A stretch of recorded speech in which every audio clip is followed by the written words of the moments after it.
Good night, this is Fumi Sleepy Time Stories. Tonight's bedtime story is about to begin.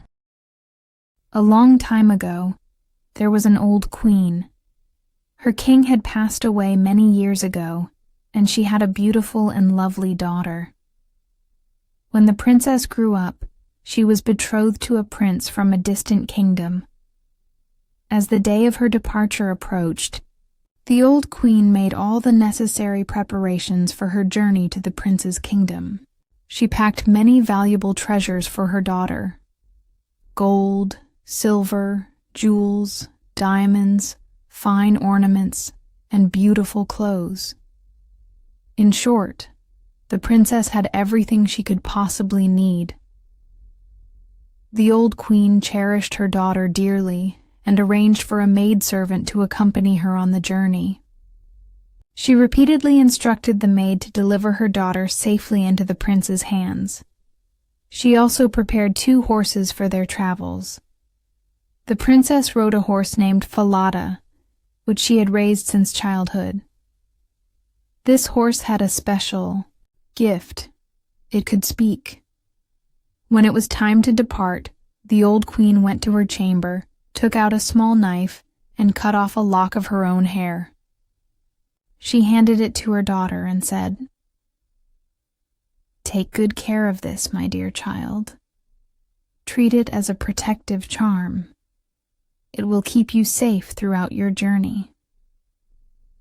With sorrowful farewells, the princess placed her mother's lock of hair in her bosom, mounted her horse, and set off on her journey to the unfamiliar kingdom. One day, as they rode along a small stream, the princess suddenly felt thirsty. She turned to her maid and said, "Please go down to the stream and fetch me some water with my golden cup. I am very thirsty." But the maid replied, "I don't want to go down there. If you're thirsty, go get the water yourself. I am no longer your servant." The princess was parched and had no choice but to dismount and kneel by the stream, to drink directly from it, as she dared not use her golden cup. With tears in her eyes, she murmured, "Oh, dear God, how can I be so wretched?" From inside her bosom, the lock of hair spoke. "Alas, alas, if your mother knew, her heart would break with sorrow and grief." The princess had always been gentle and obedient, so she did not rebuke the maid for her disrespect. Instead, she silently mounted her horse and continued on their way. After they had traveled a long distance, the weather grew hot, and the sun burned fiercely. The princess felt thirsty once more. Finally, they reached a river. Forgetting the maid's rudeness from before, she said, "Please fetch me some water with my golden cup." But the maid's tone was even more arrogant this time. "If you want water, get it yourself. I am not your servant." The princess had no choice but to dismount again and kneel by the river to drink. Facing the water, she wept and whispered, "Oh, how can I be so wretched?" Once again the lock of hair spoke. "Alas, alas, if your mother knew, her heart would break with sorrow and grief." As she bent down to drink, the lock of hair slipped from her bosom into the river. Deep in sorrow, she did not notice as it was carried away by the current. But the maid saw it and was overjoyed, for she knew that the lock of hair was the princess's protective charm.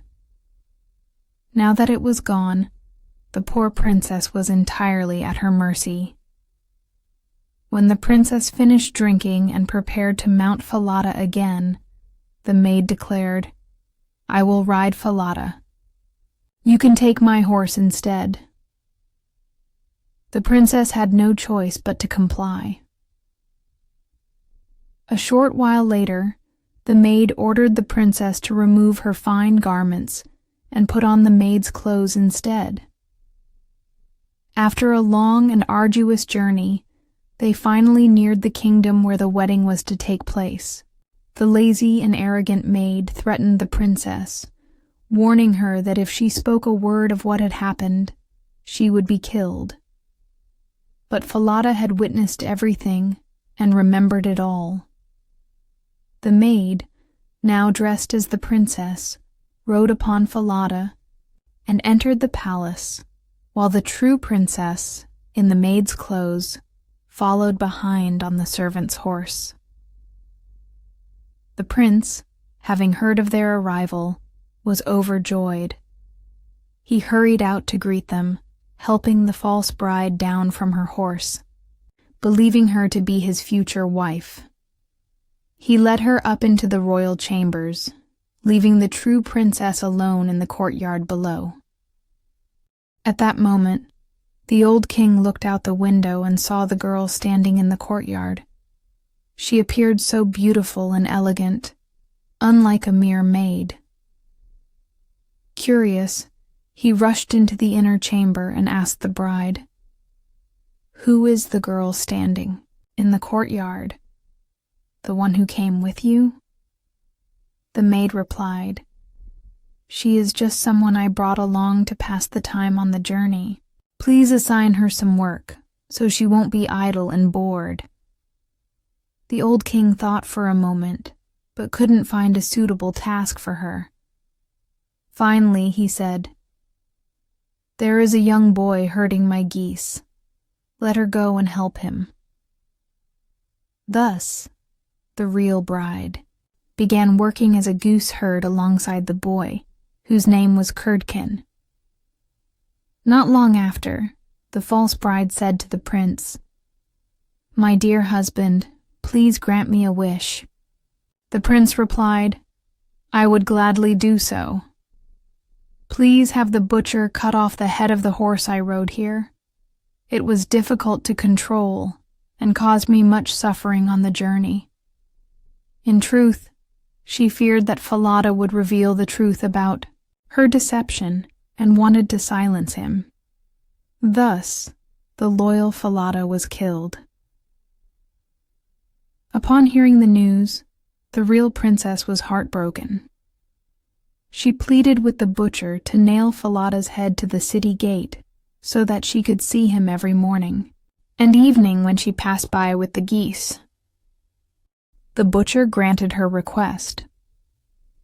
He cut off Falada's head and nailed it beneath the city gate. The next morning, as the princess and Curdken passed through the gate, she sorrowfully said, "Falada, Falada, you hang here." And the horse's head answered, "Oh, princess, princess, as you pass this way, alas, alas, if your mother knew your fate today, her heart would break in sorrow and dismay." They then drove the geese out of the city. When they reached the meadow, the princess sat down on a small ridge and let down her hair. Her waves of silver locks shimmered in the sunlight. Curdken, seeing how her hair sparkled in the light, ran up and tried to pluck a few strands. "But," the princess quickly spoke, "blow, wind, blow. Take Curdken's hat and let it go. Blow it high, blow it far, over the hills and rivers afar. Let him chase until he's gone, till my silver hair is neatly done." The moment she finished speaking, a strong wind suddenly blew. It snatched Curdken's hat from his head and sent it tumbling over the hills. He had no choice but to chase after it.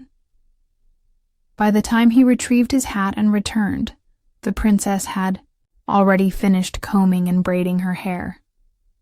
Furious, Curdken sulked and refused to speak to her. The two remained silent as they watched over the geese until dusk, then drove them home. The next day, as they passed through the city gate with the geese, the poor girl lifted her eyes to Falada's head and wept again. Falada, Falada, you hang here. And once more, the horse's head answered, O princess, princess, as you pass, this way, alas, alas, if your mother knew your fate today, her heart would break in sorrow and dismay. Afterward, she led the geese to the meadow, sat down on the grass, and began combing her hair just as she had the day before.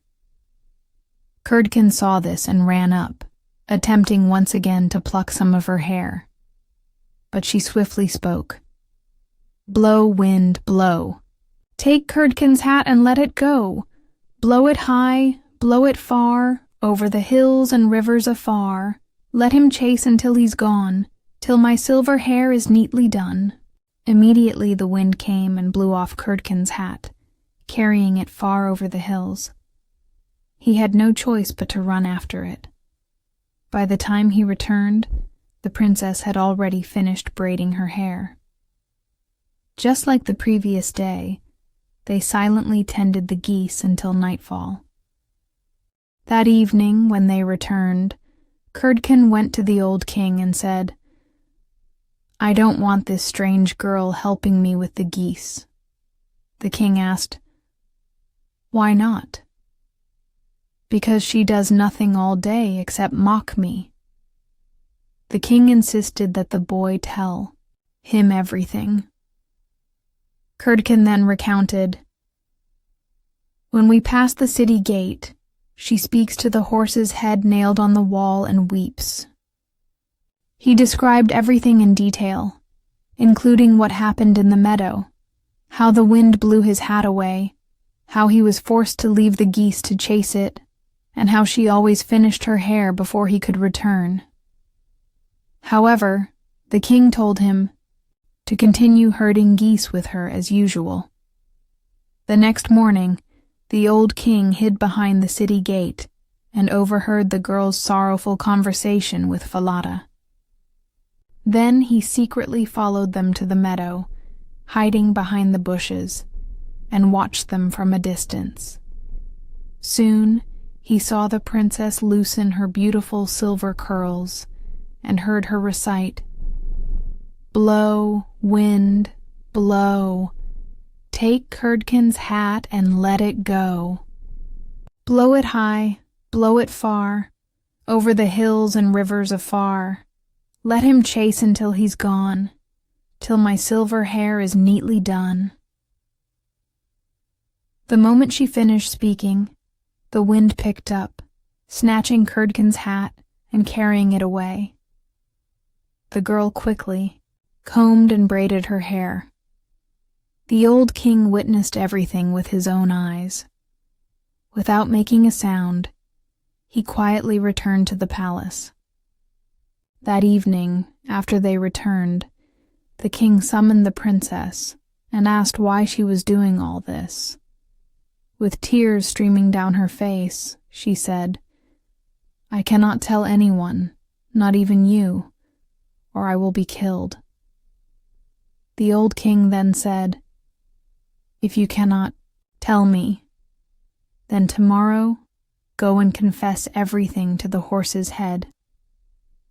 The next morning, the old king hid behind the city gate and listened as the princess revealed the entire truth to Falada's head. Afterward, he ordered the princess to dress in fine garments once more. When she had finished, the old king stood in awe. She was truly beautiful. He immediately summoned his son and revealed the truth. The woman you married is a false bride, merely a maid. The real princess stands before you now. The prince, seeing how beautiful the true bride was, and hearing how patient and kind she had been, was overjoyed.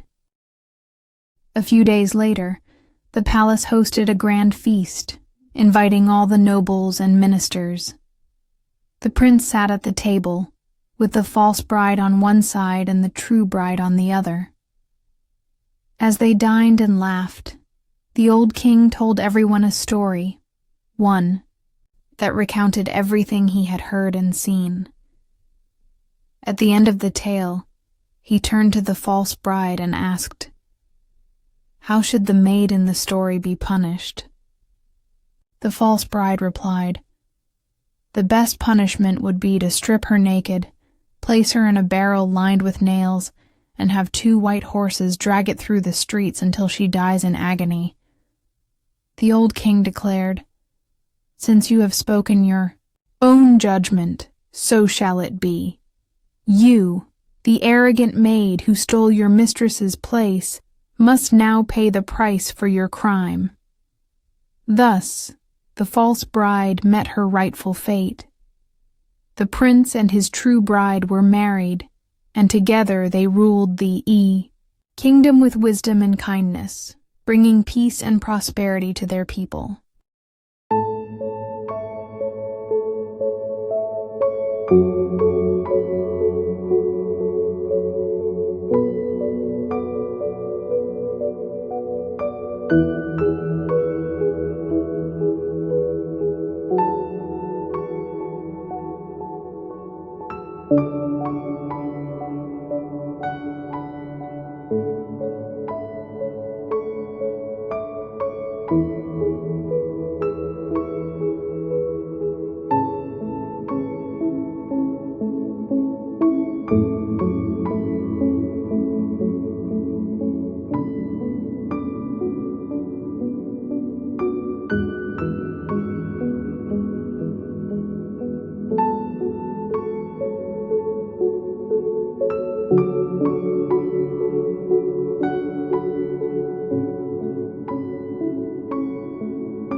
you.